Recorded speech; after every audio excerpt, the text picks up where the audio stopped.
Hello welcome you all. आज है 25 अप्रैल और आप सभी के लिए लाया हूँ फिर से एक इंपॉर्टेंट वीडियो। तो दोस्तों आज हम बात करने वाले हैं उज्जीवन स्मॉल फाइनेंस बैंक के बारे में। तो आज इसके हम both fundamental and technical analysis करेंगे और इसके थ्रू हम जानेंगे कि ये शेयर हमारे को फेयर वैल्यू पे मिल रहा है या इसके प्राइस के मूवमेंट पे हमारे को आगे की क्या पॉसिबिलिटी नज़र आ सकती है, क्या है ये शेयर लेने लायक इस टाइम पे।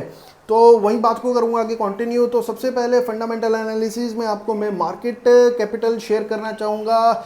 जैसे नाम से लगता है स्मॉल और वैसे ही मार्केट कैपिटलाइजेशन भी इसकी स्मॉल ही है। लगभग 5011.8.5 करोड़ की मार्केट कैपिटलाइजेशन है। अगर पी रेशो की बात करो 15.56 है और सेक्टर की वहीं 61 के आसपास है। तो इसका पीवी रेशो काफ़ी कम है, पर ये इतना अट्रैक्टिव भी अभी मुझे नहीं दिख रहा है पी रेशो के हिसाब से। और वहीं पीवी रेशो की बात करेंगे तो 2.58 ये भी अपने सेक्टर से काफ़ी कम है। तो मतलब कि मार्केट में इससे इतने ज़्यादा रिटर्न्स की अभी एक्सपेक्टेशन भी नहीं लगाई जा रही है। वहीं डिविडेंड यील्ड अभी तक इसने एक बार भी डिविडेंड नहीं दिया है, क्योंकि 6 महीने पहले ही ये रजिस्टर हुई है एनएसई एंड बीएसई में। तो इस बार ये अपने क्वार्टर के रिजल्ट्स में ये देगी कि नहीं, तो वहाँ से इसकी डिविडेंड यील्ड का भी हमारे को पता लगा क्या परसेंटेज के हिसाब से ये देती है। और वहीं फेस वैल्यू अगर इसकी बात किया जाए तो 10 रुपये वाला ये शेयर है, तो फेस वैल्यू इसकी काफ़ी अट्रैक्टिव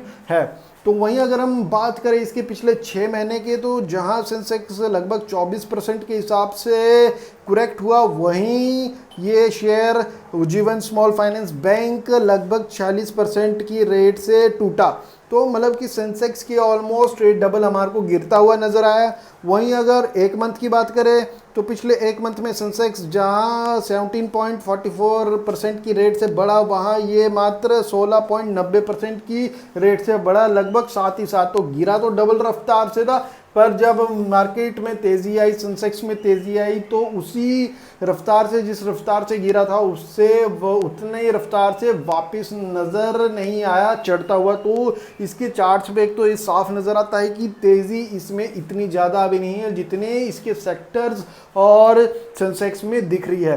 तो वहीं अगर आगे मैं बात को करूँगा कंटिन्यू, हम इसके शेयर होल्डिंग पैटर्न को देखेंगे जो मार्च 2020 अभी तक लेटेस्ट अवेलेबल है। तो प्रमोटर्स की होल्डिंग पे कोई चेंजेस नहीं दिखे हमारे को। वहाँ अगर आप देखोगे इंटरेस्टिंग बात, तो एफआईज इसमें थोड़ा बहुत इंटरेस्ट नज़र आया है, जहाँ एफआईज ने सभी शेयरों में भर बार बिकवाली की, पर इस शेयर में एंड ऑफ द मार्च आप देखोगे तो इसमें शेयर होल्डिंग एफआईज की चढ़ती हुई नज़र आई। तो मतलब कि एफआईज इसमें इंटरेस्टेड है। अगर एफआईज इसमें इंटरेस्टेड है तो बात थोड़ी गुड न्यूज़ है इस शेयर के लिए। वहीं आप देखोगे तो म्यूचुअल फंड लगभग 0.93% के अपनी होल्डिंग कम करता हुआ नजर आया। नॉन इंस्टीट्यूशनल इन्वेस्टर्स इसमें लगभग मात्र 0.04% की चढ़त में रहे। वहीं अदर डीआईज भी लगभग 0.031 की परसेंट से इसमें तेज़ी बनी रही। वहीं सबसे अच्छी बात, इसके प्रमोटर के कोई भी प्लेज्ड होल्डिंग नहीं है, कोई भी गिरवी शेयर नहीं है। प्रमोटर के पास सबसे ज़्यादा शेयर होल्डिंग है, उसके बाद इसमें नॉन इंस्टीट्यूशनल्स की सबसे ज़्यादा होल्डिंग हमारे को दिख रही है।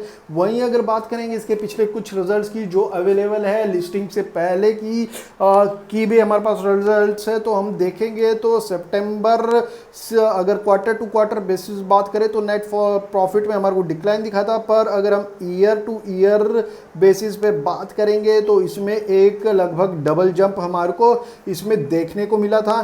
तो ये तो थे इसके रिजल्ट्स जो इंटरेस्टिंग है, मतलब कि ईयर ऑन ईयर बेसिस में तो हमारे को डेफिनेट जंप दिखा, पर क्वार्टर टू क्वार्टर बेसिस में अगर बोलेंगे हम थोड़ी बहुत ही कम नेट प्रॉफिट देखने को मिला। बल्कि एक फ्लैट ही बोलेंगे तो पिछली बारी जितना सितंबर में आया था उतना ही दिसंबर में आता हुआ दिखा। वहीं बात करेंगे हम ग्रॉस एनपीएस के, जो इसमें इशू निकल के आ रहे हैं, सभी बैंक्स में निकल के आ रहे हैं, वही इशू इस बैंक में है कि इसके ईयर ऑन ईयर बेसिस पे तो प्रॉफिट नेट प्रॉफिट तो बढ़े, पर साथ ही साथ इसके जो एनपीएस है वो भी 127.77 करोड़ से बढ़कर 129.45 करोड़ हुए। वहीं जहां सितंबर मंथ में इसने अपने एनपीएस लगभग कम किए थे, वो फिर से वहीं चढ़ के आगे जो साल पहले थे बल्कि उससे ज़्यादा हो गए हैं। तो ये इसके लिए इशू आ रहा है इस शेयर पे, जिसकी वजह से हम इस पे भारी गिरावट देखी। सेंसेक्स में जब सेंसेक्स 24% गिरा तो ये इसके डबल गिरा, तो यही इसके आगे के रीजंस थे। और वहीं बात को करूंगा कंटिन्यू, 12 को लगभग इसकी ओपनिंग हुई थी शेयर की, और इसने लगभग हाई बनाया था लगभग 62.84 में।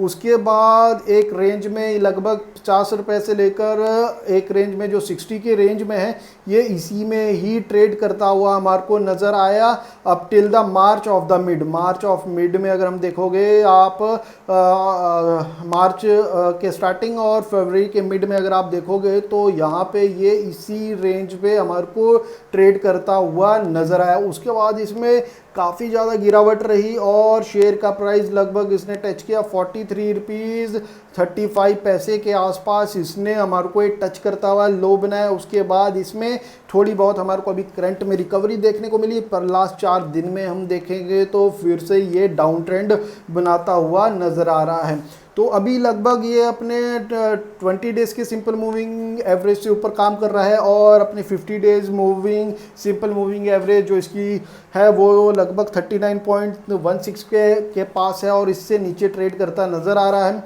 अकॉर्डिंग टू फिबोनाची रिट्रेसमेंट, इसमें ये पूरी रिट्रेसमेंट नहीं कर पाया, जबकि इसको 61.8 के आसपास आना चाहिए था, 39.16 के आसपास आना चाहिए था। जब भी कोई शेयर रिट्रेस करता है तो उसका पहला लेवल 61.16 होता है। तो इतनी ज़्यादा इस शेयर में तेज़ी देखने को नहीं मिली, रिट्रेसमेंट टूटती हुई दिखी। और अभी अगर आप देखोगे करंट सिचुएशन में तो जो ये एक ट्रेंड बना रहा था, जिस ट्रेंड के हिसाब से ये रिट्रेस कर रहा था, ये अपवर्ड मूवमेंट बना रहा था, वो यहाँ पे टूटता हुआ दिखा, और अपने 20 डेज सिंपल मूविंग एवरेज के जस्ट ऊपर ये ट्रेड कर रहा है 29 रुपीज़ पे, और 28 डेज का सिंपल मूविंग एवरेज लगभग 28 रुपीज़ 48 पैसे पे दिख रहा है। तो अब ये ट्रेंड ब्रेक कर चुका है। अगर कल आने वाले दिनों में ये इसके नीचे खुलता है तो ये जो ट्रेंड होगा ये एज ए इसमें रेजिस्टेंस सपोर्ट करेगा, मतलब इसके ऊपर जाने में इसको काफ़ी ज़्यादा दिक्कतें होंगी, काफ़ी ह्यूज सेलिंग प्रेशर हमारे को देखने को मिल सकता है। और निचला सपोर्ट वहीं देखोगे तो 28 रुपये 48 पैसे के पास हमारे को इसमें स्ट्रॉन्ग सपोर्ट देखने को मिल सकता है। तो जो अगला ट्रेडिंग सेशन दिन होगा मंडे का, उसमें हमारे को इसमें क्लियरिटी हो जाएगी ये किस तरफ को शेयर जाएगा। अगर तो वापस इस ट्रेंड के ऊपर आ जाता है तो डेफिनेटली रिट्रेस करता हुआ हमारे को लगभग 39 रुपीज़ 16 पैसे तक फिर से आता हुआ देखने को मिल सकता है। और वहीं अगर ये इसके नीचे आ जाता है, इस ट्रेंड के नीचे आ जाता है और 28 रुपीज़ 46 पैसे को तोड़ देता है, तो इसमें फिर डाउन ट्रेंड की शुरुआत हो जाएगी, और डाउन ट्रेंड फिर से हमारे को यही प्राइस जो 22 रुपये के आसपास है ये आते हुए देखने को मिल सकते हैं। तो यहीं अगला इसका जो सपोर्ट रहेगा फिर 22 रुपये के आसपास हमारे को दिखेगा। तो 22 रुपये में फिर से ये खरीदने के लिए हमारे को एक बारी मौका दे सकता है। वहीं अगर अपनी बात को करूँगा मैं आगे कंटिन्यू, तो मैकडी को अगर मैं बात करूँ तो मैकडी में लगातार आप देखोगे लगातार रेड कैंडल्स बनती आई है पिछले 4 ट्रेडिंग सेशन में, और रेड कैंडल छोटी पे छोटी होती जा रही है, मतलब सेलिंग प्रेशर इस पर बढ़ता हुआ देखने को मिल रहा है। मैकडी भी ये भी इंडिकेट कर रहा है। और आरएसआई की बात करूँगा तो आरएसआई लगभग 40.62 के आसपास है, लगभग 50 से नीचे आ चुका है, तो ये भी एक सेलिंग प्रेशर इस पर दिखता हुआ नज़र आ रहा है। और ना ये अभी ओवरसोल्ड कंडीशन पे भी नहीं पहुंचा है, क्योंकि पिछली बार जब इसने रिट्रेस करना स्टार्ट किया था तो ये लगभग 20-15 आरएसआई के पास पहुंच गया था, उसके बाद ही इसमें रिट्रेसमेंट अपवर्ड मूवमेंट होना स्टार्ट हुआ था। तो ये तो इसके टेक्निकल एनालिसिस थे। वहीं अगर हम पाइवट चार्ट पे देखें तो पिछले दिन की बात करेंगे तो लगभग क्लोज हुआ था ये 30 रुपये 50 पैसे पे, फिर अगले दिन जब ओपन हुआ तो 30 रुपये 20 पैसे पे हुआ, वही इसका डे का हाई रहा, और उसके बाद इसने सीधा गिरावट मारी, फिर एक रेंज में पूरे दिन घूमता रहा। लगभग आप बात करोगे तो 4.50% की इसमें हमारे को डाउनफॉल देखने को मिला, पर इसने अपना जो सपोर्ट है, जो सपोर्ट लेवल पे ये पहुंचा नहीं, जो लगभग कैलकुलेट होके आ रहे थे 28 रुपीज़ 50 पैसा, क्योंकि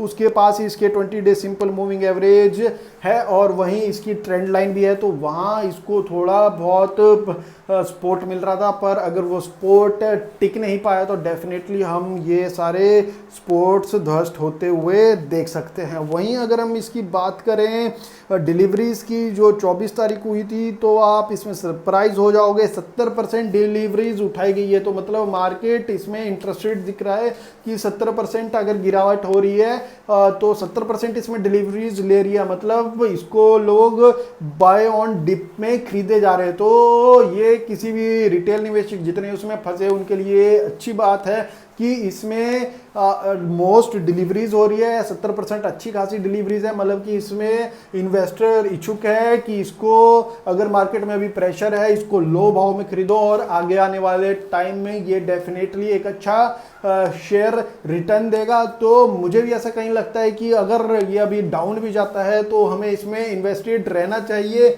बैंक्स में जैसे ही टाइम 6 इतने महीने आने के बाद बैंक्स में जैसा ही थोड़ा प्रेशर रिलीफ होगा तो ये शेयर हमारे को भागता हुआ दिख सकता है लॉन्ग टर्म में। फिर हमारे को लगेगा महंगा और अभी हम सोचेंगे कि और गिर रहा है इसलिए हम नहीं ले रहे हैं इस शेयर को।